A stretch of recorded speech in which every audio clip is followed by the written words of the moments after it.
Alright guys, so today I'm doing an iPhone 14. Now I would have already started the repair process. So I'd have removed the bottom screws, remove the LCD, let me get some light on the situation. Remove the LCD. Let me put this on the heat and let me go through the processes, right? So I'd have removed the back glass. This is the replacement LCD. This is not a genuine LCD. I do believe I can probably solder this on and micro solder one of the chips in. I guess that would make it read genuine or whatever. I guess it will go probably on one of the smaller areas.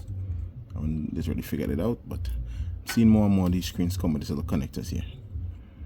Right, so this is both the LCD. This is the old one, this is the new one. That's my first time opening an iPhone 14, actually. 14 plus, whatever it is. So, like the other iPhones, I had to remove this. So I had to heat it. Took this tool, get it in here, cut.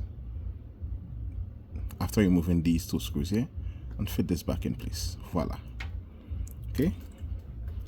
And then I realized that the iPhone was literally still on because the screen is total, like there is no image, no information. So I was like, well, okay. Now, as a habit, whenever I open an iPhone, I generally pull a battery, like the first thing I do. Once I get the bottom screws out, I pull the battery. Here is the problem now. This is inside the iPhone. Both connectors sit here, and there's a big chassis between everything else. So the alternative was to remove the back glass.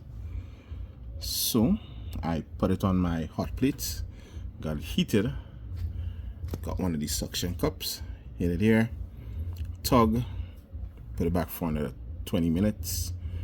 Well, not 20 minutes, maybe 15 minutes probably, to get it nice and warm.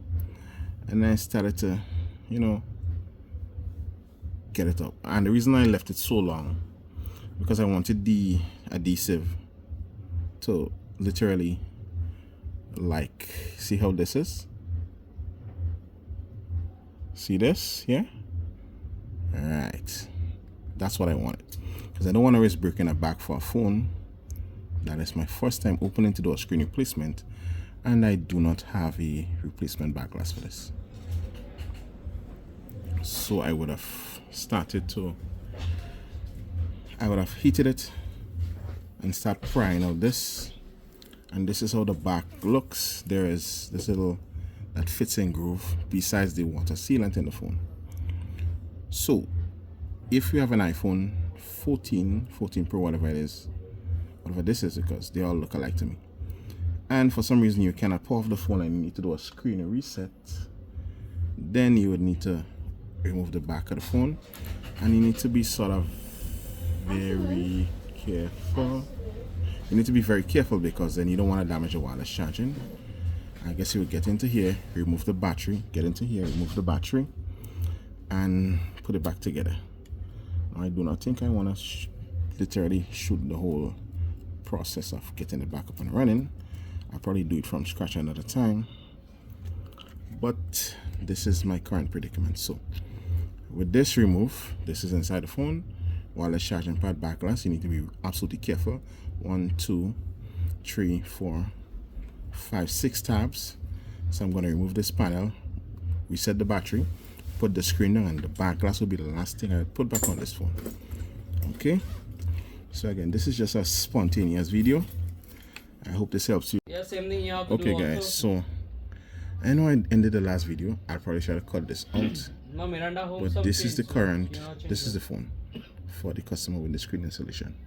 I don't know the person's password, but I did install the screen. Yeah, keep the extra, yeah. And the person did bring their own screen.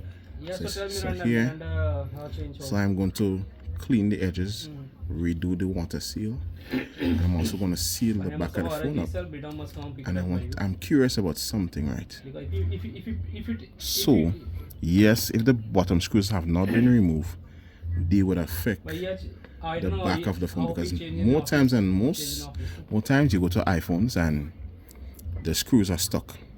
Generally, I would just break off one in this thing and shove the screen back in. But it's looking like, from here, it looks like the screws need to be removed to affect the back of the phone and the screen of the phone. So when you open in these phones, the screws need to be removed on both ends for you to successfully remove the back of the phone and the front of the phone. So I guess thanks for watching, and I will see you in the next one.